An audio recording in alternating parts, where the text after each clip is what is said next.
August వరకు దాదాపుగా ఇప్పుడు డిస్ట్రిక్ట్ ఉన్నాయని కూడా అప్పటి వరకు వచ్చేసినాయి కాబట్టి అసోసియేట్స్ కానివ్వండి, లీడర్స్ కానివ్వండి, అందరూ కూడా కొద్దిగా ఉత్సాహంగా అందరూ పాల్గొనేది. ఈ మధ్య ఈ గ్యాప్ తోటి కొద్దిగా సెమినారాలు వస్తే ఏదో వ్యక్తి ఆ వ్యక్తిని మళ్ళీ 2 వెంచర్లతో మనం ఫుల్ఫిల్ చేస్తూ మళ్ళీ పాత రోజులాగా సెమినారాలు వైపు కలకలలు ఆడుకుంటూ మన చేతులు ఎదురుగా ఉన్నప్పుడే సమాజం మనకి వెల్కమ్ చెప్తుందట. ఓకే, ఇన్కమ్ అంటే ఎలా రావాలనే దానికి ఇది ఒక సోర్స్ మనకు. కాబట్టి మనం అందరం కూడా కొద్దిగా శ్రద్ధగా పని చేస్తూ వ్యవస్థను కొద్దిగా ముందుకు తీసుకుపోయే ప్రయత్నం చేద్దాం. ఇప్పుడు మంచి వెంచర్స్ ఇద్దరు వచ్చాయి బాంబే హైవేకి. మనం ఎందుకంటే ఇదివరకు మియాపూర్లో స్టార్ట్ చేస్తే ఒకటి ఎంత పోయేది నిమ్స్కి వెళ్ళే వరకు, దాంట్లో మనం ఇప్పుడు 50% వచ్చేసాము. కాబట్టి ఇంకా ఎక్కువ మనం సైట్ విజిట్స్ కూడా పెట్టుకోవడానికి అవకాశం ఉంది. ఇదివరకు మనం ఎల్వీకి వెళ్ళాలంటే జనరల్గా వెళ్ళాము వచ్చాము క్లోజ్ ఆ రోజుకి. ఇప్పుడు అంత అవసరం లేదు. మన స్టెల్లార్ కూడా దగ్గరికి వచ్చేసి ఫేస్బుక్ ఇప్పుడు కొత్త వెంచర్ కూడా ఒక 15 కిలోమీటర్స్. సో డైలీ మనం ఒక 2 ట్రిప్స్ కూడా వేసుకోవడానికి అతి దగ్గరగా మనం మన ఆఫీస్ దగ్గరికి వచ్చేసాం. కాబట్టి ఇంత మంచిగా ప్లాన్ చేసి కస్టమర్లతో సైట్ విజిట్స్ పెట్టుకుంటూ ముందుకు వెళ్ళాలని కోరుకుంటూ నాకు ఇచ్చిన అవకాశం స్వామి కృతజ్ఞతలు తెలుపుకుంటూ.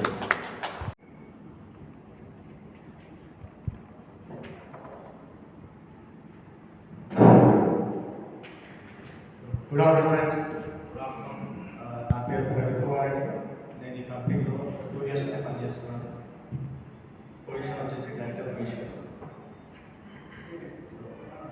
నేను వచ్చేసి నా టీం నుండి నాకు 5 సేల్స్ వచ్చినాయి.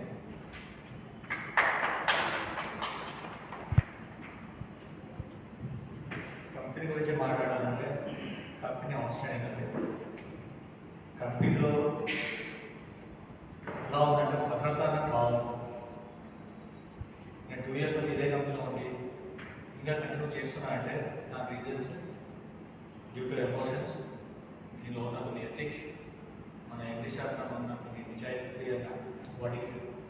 సార్ మాట్లాడినప్పుడు ఈ కంపెనీ నుండి వేరే కంపెనీ గురించి ఆలోచన చేసే ఉద్దేశం నాకు. సార్ మాట్లాడేది ఎలా ఉంటారంటే ఫ్యామిలీ మెంబర్ ఫ్రెండ్ లాగా ఎలా అయితే మనం మాట్లాడుతామో సేమ్ యాక్టివ్స్ లాగా మాట్లాడతాం. అదేవిధంగా మనకి ఇచ్చే కాంప్లైంట్ కూడా అంత క్లియర్గా చెప్తారు. కాబట్టి నేను డాడీ ఎంపీ సార్తో ఎక్కువ మాట్లాడతాను. సో ఎంపీ సార్ స్పీచెస్ ఉన్నప్పుడు అతను చెప్పే వర్డింగ్స్ ఉన్నప్పుడు నేను గ్రహించలేదు. అది నెక్స్ట్ వచ్చేసి యాక్చువల్ చెప్పదనుకుంటున్నాను కానీ చెప్పాల్సి వస్తుంది. నా ప్రీవియస్ కంపెనీలో ఒక కస్టమర్ 3 ఇయర్స్ నుంచి సఫర్ అవుతుంది.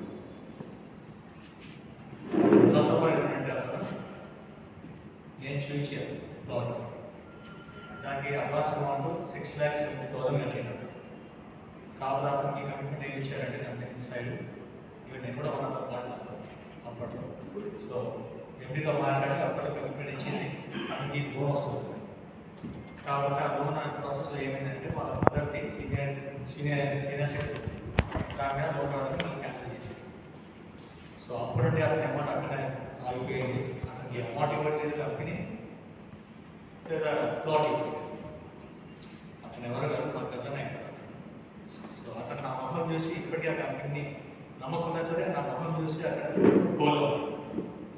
సో ఈ విషయం ఏం చెప్తున్నానంటే మనల్ని నమ్మి ఉన్న ఇచ్చిన వాళ్ళకు ఎప్పుడైతే మనం చీట్ చేయవచ్చు.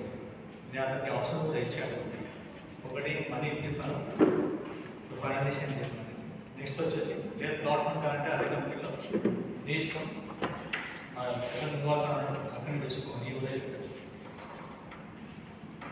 కాకపోతే 3 ఇయర్స్ నుంచి సఫర్ అవుతుందో 6,70,000 అంటే 3 ఇయర్స్లో ఆల్మోస్ట్ డబుల్ అయిపోతుంది పడుకుంటే. సో ఇది ఎందుకు చెప్తున్నానంటే మనం ఆ కంపెనీ మార్చాం కాబట్టి ఆ కంపెనీలో రిజర్వ్ వెళ్ళిపోతున్నాం. ఒకవేళ మన కజిన్ ఓకే అంటే మాత్రం మనం రేపే ఎక్కించాం. సో మనం ఏదైనా ఇన్వెస్ట్మెంట్ చేపిస్తున్నాం కస్టమర్స్కి కానివ్వండి, మన ఫ్రెండ్స్ రిలేటివ్స్ కానివ్వండి, 1కి 10 సార్లు ఆలోచన చేసుకుంటాం. ఎందుకంటే ఒక మంచి ప్లేస్లో ఇన్వెస్ట్మెంట్ చేపిస్తే రేపు రోజు మనకు పేరు రాదు. బ్యాడ్ ఒక్కసారి వచ్చిందంటే అది మన కెరీర్ మొత్తం కొలాప్స్ చేస్తుంది. కొద్దిగా జాగ్రత్తతో మీరు ఇన్వెస్ట్మెంట్ చేయండి. కంపెనీ గురించి నేను చెప్పాను, ట్రాన్స్పరెన్సీ ఉంది, చాలా ఎథిక్స్గా వెళ్తుంది. ఇంకోటి మనం ఏదైతే ప్రాసెస్ వర్క్ చేస్తామో ఆల్మోస్ట్ కంపెనీలో మన టీమ్ కానివ్వండి, కంపెనీ సైడ్ మార్కెటింగ్ అసోసియేట్స్ కానివ్వండి, అందరికీ రేషియోస్